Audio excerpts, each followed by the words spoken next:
teman-teman, selamat datang di podcast Suargo, Suara Warga Semansago. Saya Suci Mahardika selaku moderator pada podcast hari ini. Dan saya bersama dengan narasumber spesial, yaitu Kepala Sekolah SMA Negeri 1 Cipogo, Ibu Ella Nurfaiko. Silakan untuk memperkenalkan diri, Bu. Baik, terima kasih Mbak Suci. Assalamualaikum warahmatullahi wabarakatuh. Saya Kepala SMA Negeri 1 Cipogo, saya Ella Nurfaiko, SPD. Menjabat sebagai Kepala Sekolah di SMA Negeri 1 Cipogo sejak tahun 2022. Baik Bu Ella, mungkin hari ini kita akan melakukan perbincangan santai saja ya. Untuk awalan perbincangan pada kali ini, Bu Ella bisa menceritakan secara singkat nih perjalanan karir Bu Ella hingga menjabat sebagai Kepala Sekolah di SMA Negeri 1 Cipogo. Ya, baik Mbak Suci, terima kasih. Jadi perjalanan karirnya Bu Ella itu mungkin dari ini dulu ya, dari sekolah ya, dari sekolah. Karena ini sebenarnya kan Bu Ella kan bukan berasal dari Boyolali, jadi berasal dari Kebumen. Jadi dulu sekolah dasar di SD Negeri 3 Taman Winangun Kebumen. Kemudian untuk SMP-nya itu ada di SMP Negeri 1 Kebumen, SMA-nya SMA Negeri 1 Kuto Winangun. Kemudian mengambil pendidikan S1 di Universitas Negeri Semarang atau yang dikenal dengan UNES. Nah, setelah itu Bu Ella mengikuti tes CPNS umum pada tahun 2008 dan ditempatkan di SMA Negeri 1 Kebumen. Setelah itu mengabdi di SMA Negeri 1 Kebumen sebagai guru seni budaya sampai dengan tahun 2022 yang kemudian mengikuti promosi jabatan atau seleksi kepala sekolah di tahun 2022 dan ditempatkan di SMA Negeri 1 Cipogo. Sampai sekarang gitu Mbak Suci. Nah, selama Bu Ella menjalani perjalanan karirnya itu ya Bu, bahkan dari Kebumen hingga Cipogo ini ya Bu, pasti Bu Ella memiliki tantangan tersendiri nih Bu, baik dari luar pribadi Bu Ella maupun dari dalam pribadinya Bu Ella. Nah, mungkin Bu Ella bisa memberi tahu atau bercerita sedikit saja Bu, silahkan. Ya, tentunya karena ini adalah perjalanan karir pertama Bu Ella yang tadinya sebagai seorang guru kemudian diberikan amanah untuk menjadi kepala sekolah. Tentunya ini merupakan tantangan baru, tetapi kalau Bu Ella itu kan prinsipnya kita ada tantangan berarti kita juga harus mau belajar. Walaupun berada di lingkungan yang berbeda, karena tadinya dari Kebumen kemudian berada di Boyolali, yang dimana Boyolali itu Bu Ella tidak punya saudara, belum punya teman di sini, tetapi alhamdulillah dipertemukan dengan orang-orang baik di sini. Kemudian lingkungan di SMA Negeri 1 Cipogo juga ini baik, sehingga alhamdulillah di sini Bu Ella bisa berkembang dengan baik dan bisa menjadikan SMA Negeri 1 Cipogo mudah-mudahan juga ada perkembangan baik semenjak Bu Ella berada di sini. Pastinya sudah mengalami banyak perkembangan ya Bu Ella SMA Cipogo ini. Nah Bu Ella, tadi kan kita sudah membicarakan tentang tantangan nih ya Bu. Bagaimana sih cara Bu Ella menghadapi tantangan-tantangan tersebut? Seperti mungkin ada kayak Bu Ella ada cara yang lain gitu untuk dibagikan apabila teman-teman punya tantangan yang sama juga seperti Bu Ella. Oke. Tantangannya tentunya kan banyak sekali ya, tetapi ini mungkin beberapa saja lah yang Bu Ella sampaikan ya. Yang pertama tadi sudah Bu Ella sampaikan bagaimana penyesuaian diri karena ini merupakan daerah yang berbeda. Selain itu kan tantangannya karena jauh, Bu Ella di Boyolali dan keluarga Bu Ella itu di Kebumen Mbak Suci. Iya Mbak Suci tahu ya. Jadi suami dan anak-anak ada di Kebumen, Bu Ella di Boyolali dan harus 1 minggu sekali pulang atau mungkin dari keluarga ke Boyolali ketika Bu Ella ada kegiatan di Boyolali. Tapi semua itu bisa teratasi dengan tekad yang kuat ya. Jadi jangan menyerah dan komunikasi yang baik dengan keluarga karena prinsipnya Bu Ella tetap walaupun berpisah berjauhan, komunikasi harus tetap ada dan tetap harus ada untuk keluarga. Kemudian tantangan untuk di SMA Negeri 1 Cipogo ini lebih ke tapi ini sudah hebat anak-anak SMA 1 Cipogo. Tantangan yang terjadi semisal yang dulunya anak-anak SMA 1 Cipogo minat kuliahnya masih kurang gitu ya, awal-awal di SMA 1 Cipogo paling hanya beberapa yang berminat untuk melanjutkan perguruan tinggi. Kemudian tantangan berikutnya adalah kultur yang berbeda, gitu ya. Itu pasti berbeda. Di Kebumen seperti apa, di Boyolali seperti apa. Kemudian tantangan bagaimana meningkatkan kualitas SMA Negeri 1 Cepogo, sehingga jangan sampai Bu Elo di sini tidak memberikan kontribusi apa-apa. Ini suatu tantangan pastinya ya kan. Ini apa yang harus saya lakukan, apa yang harus saya tingkatkan untuk SMA Negeri 1 Cepogo, terutama peningkatan untuk siswa-siswanya. Bagaimana supaya ini anak-anak SMA 1 Cepogo terus bisa berprestasi? Karena di awal sebagian besar ya, hampir, mungkin Mbak Suci juga masih bisa mengetahui ya, teman-teman di SMA 1 Cepogo mungkin masih ada yang seperti minder ketika bertemu dengan teman-temannya di luar, merasa tidak percaya diri itu. Nah, itu juga tantangan, dan ini Bu Elo berkolaborasi dengan anak-anak OSIS, Mbak Suci dan teman-teman. Kita juga ada program gitu ya, kita ada program yang bisa meningkatkan kompetensi siswa-siswa SMA 1 Cepogo sehingga menjadi seperti sekarang ini, dan alhamdulillah prestasi pasti terus didapatkan setiap mengikuti kompetisi ya. Anak-anak pasti mendapatkan kejuaraan lah, pasti membawa pulang kejuaraan. Nah, ini bagaimana mengatasinya? Ya harus ada koordinasi, harus kerjasama, kolaborasi. Cara mengatasinya seperti itu. Jadi Bu Elo bersama tim manajemen di SMA 1 Cepogo terus berkoordinasi, berkolaborasi untuk berpikir bersama bagaimana untuk mengatasi tantangan-tantangan yang ada. Itu Mbak Suci. Oke, Bu Elo, tadi kan Bu Elo juga menyampaikan nih kalau SMA Cepogo itu sudah mendapatkan banyak pencapaian-pencapaiannya ya. Nah, seingatnya Bu Elo, pencapaian terbesar apa sih yang sudah dicapai oleh SMA Negeri 1 Cepogo di bawah kepemimpinan Bu Guru? Alhamdulillah, terbesar. Yang pertama, ini yang buat Bu Elo bangga. Anak-anak SMA 1 Cepogo sudah menjadi anak-anak yang percaya diri. Ya, kemudian keinginan untuk melanjutkan ke perguruan tingginya juga besar. Ini terbukti dengan yang dulu paling hanya 10 lembar Bu Elo tanda tangan untuk anak-anak ikut UTBK. Di tahun ini hampir 90%. Jadi Bu Elo agak banyak itu tanda tangannya, itu pencapaian yang luar biasa. Kemudian prestasi di tingkat cabang Dinas Pendidikan Wilayah 5, kita juga kemarin baru mendapatkan apresiasi, bahwa kita mendapatkan apresiasi sebagai untuk nominasi perencanaan terbaik untuk sekolah dengan perencanaan terbaik di tahun 2024, gitu Mbak Suci. Oke Bu Elo, pertanyaan selanjutnya ya Bu. Bu Elo kan dari luar kota, dari Kebumen. Pastinya juga memiliki struggle terbesar ya untuk meninggalkan keluarga yang ada di Kebumen dan lain-lain seperti yang sudah disampaikan Bu Elo tadi. Nah, mungkin pastinya Bu Elo punya sumber inspirasinya Bu Elo. Nah, sumber inspirasinya Bu Elo itu apa Bu? Kalau sumber inspirasi, kalau Bu Elo orang tua lah pasti. Jadi Abah sama Uminya Bu Elo itu ada sumber inspirasi yang luar biasa. Apa sih yang membuat terinspirasi? Perjuangan beliau berdua. Jadi kalau orang tuanya Bu Elo itu mengatakan bahwa jangan mengkhawatirkan hal-hal yang terjadi di kehidupan kita. Jadi yang penting kita yakin bahwa kita bisa menjalani karena kita punya Allah Subhanahu wa Ta'ala gitu. Jadi ya itu tadi sumber inspirasinya orang tua. Perjuangan orang tua itu yang menjadikan inspirasi bagi Bu Elo untuk membuktikan bahwa perjuangan mereka tidak sia-sia. Jadi saya harus melakukan yang terbaik di kehidupan saya untuk bisa membuat bangga kedua orang tua. Itu Mbak Suci. Untuk Bu Elo, bisa menceritakan kegiatan sehari-hari Bu Elo nggak? Karena jauh dari keluarga kan, pasti Bu Elo banyak waktu untuk melakukan kegiatan sendiri. Nah, biasanya Bu Elo melakukan apa saja di kegiatan sehari-harinya?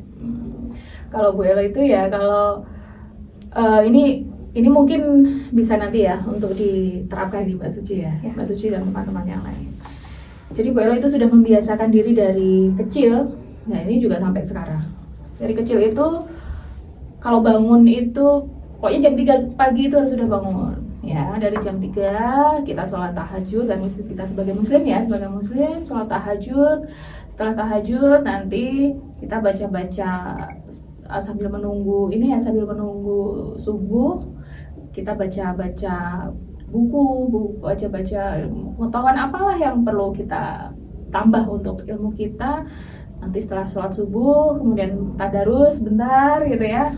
Kemudian nanti persiapan untuk berangkat. Setelah kerja pasti ya kerja sesuai dengan tupoksinya, kerja sesuai dengan jam kerja. Setelah itu karena Bu Elo hobinya olahraga, hobinya main musik gitu ya, hobinya jalan-jalan, hobinya kuliner, jadi melakukan hal-hal yang ya membuat kita nyaman dan bisa menambah relasi. Jadi biasanya Bu Elo tuh kalau sore nanti kalau nggak tenis ya tenis lapangan bersama rekan-rekan kepala sekolah, atau nanti bulu tangkis. Bu Elo juga biasanya main bulu tangkis. Ini juga bersama teman-teman kepala sekolah juga, dan dari teman-teman juga dari cabang dinas. Dan biasanya juga Bu Elo jogging tuh di sirkuit. Udah pernah jogging di sirkuit, Mbak Suci? Belum Bu, jauh sekali dari rumah. Kapan-kapan jogging bareng di sirkuit ya, di Boyolali itu punya sirkuit. Ya. Sayang, masa punya sirkuit belum pernah ke sana kan? Ya. Lucu ya anak-anak Boyolali.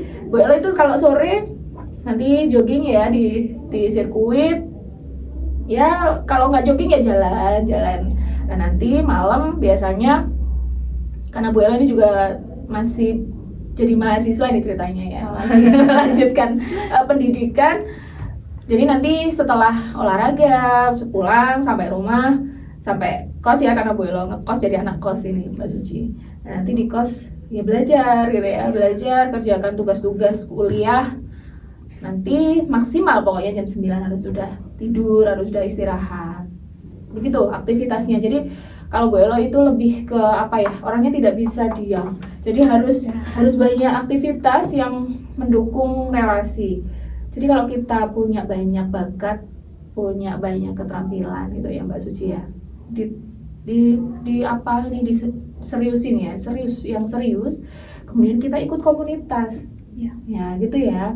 Jadi berkomunitas. Kita harus punya komunitas supaya kehidupan kita itu enggak di situ-situ saja ya kan, tidak di situ-situ saja. Karena kalau ibaratnya kita katak dalam tempurung, kita ya taunya kita sudah hebat, tapi ternyata di luaran sana ada yang lebih hebat. Ya benar. Gitu ya Mbak Suci. Itu kegiatannya Bu Elo sih sehari-hari. Nanti kalau hari Jumat itu sudah membahagiakan sekali.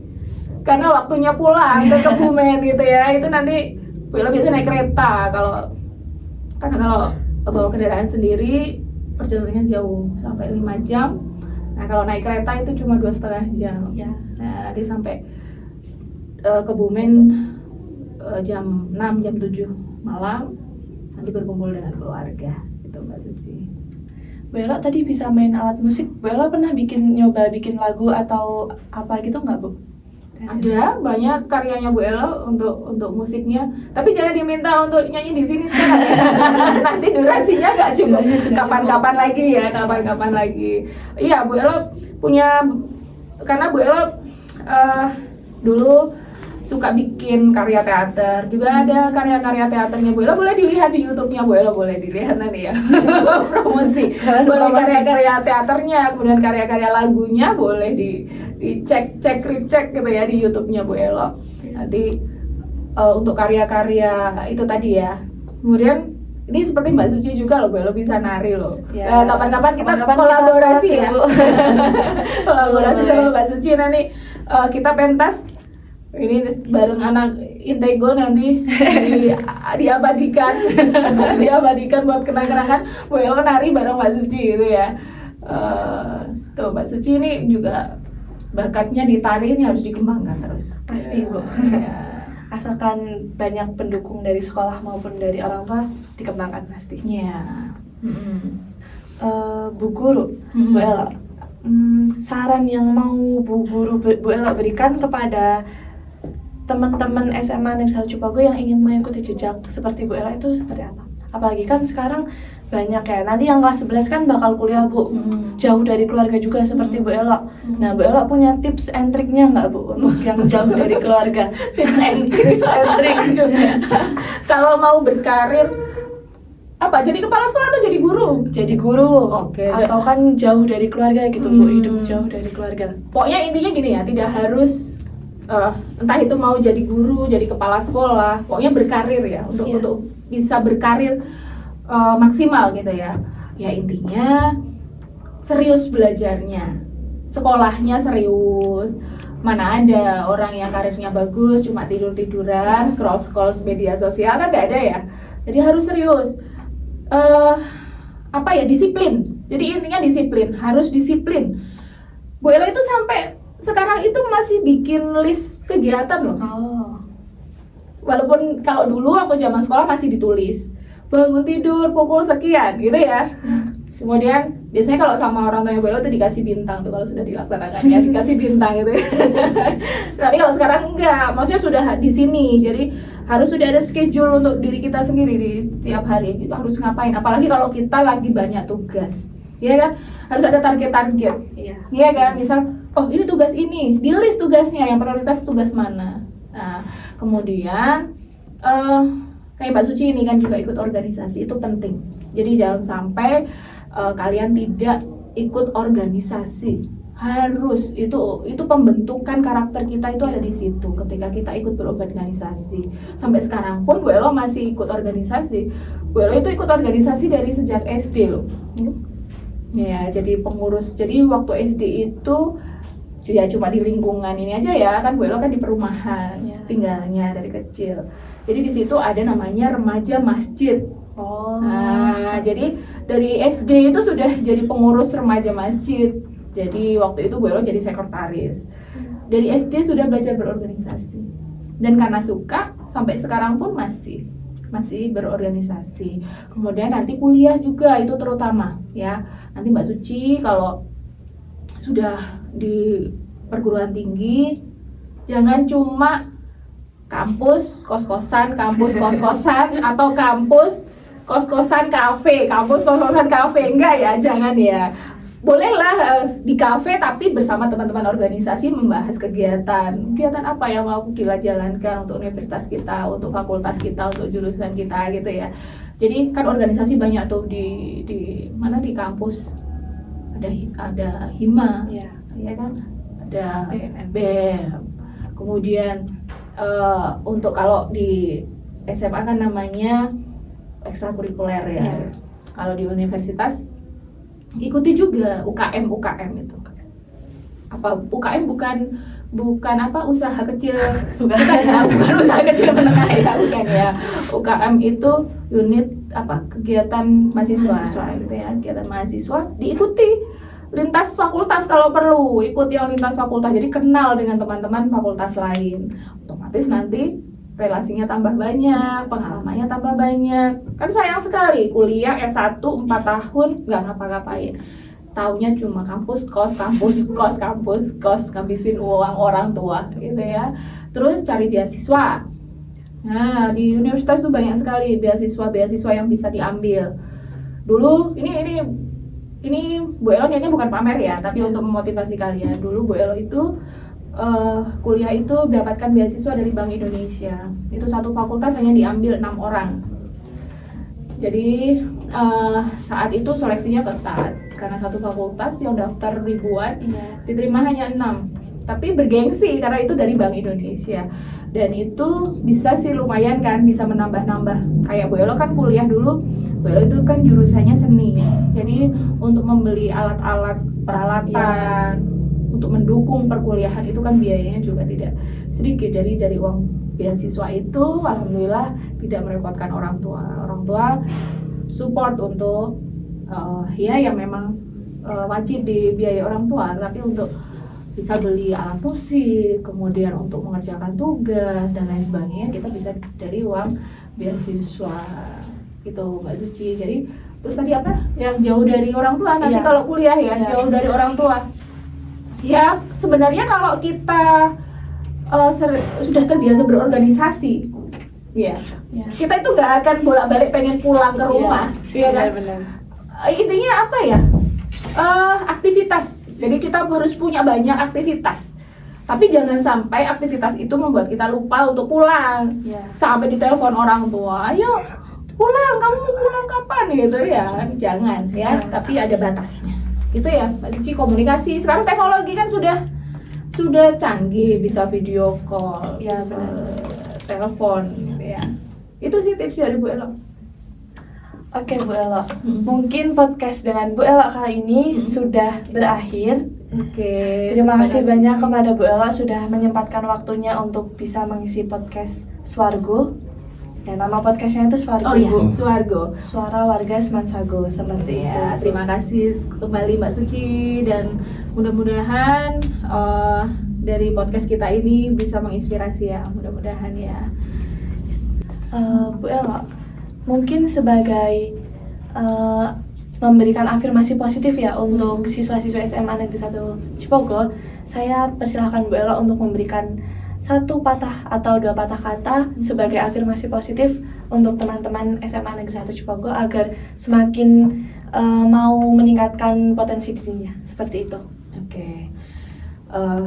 Untuk anak-anakku SMA, anak-anak peserta didik SMA Negeri 1 Cipogo, teruslah berjuang, teruslah yakin dengan diri kalian, dan yang paling penting Mbak Suci, jangan malas untuk terus belajar. Terus belajar sampai sepanjang hayat, karena keberhasilan kita itu adalah buah dari ketika kita mau terus belajar, mau terus berjuang. Jadi jangan malas. Intinya jangan malas. Orang kalau malas sudah selesai gitu ya. Jadi semangat terus. SMA Negeri 1 Cipogo, Bu Elo yakin akan terus berkembang, terus bisa mengikuti perkembangan zaman dan terus mencetak generasi-generasi emas untuk Indonesia. Dan untuk teman-teman, terima kasih sudah menonton podcast Swargo bersama Bu Ella. Sampai jumpa di podcast selanjutnya. Terima kasih.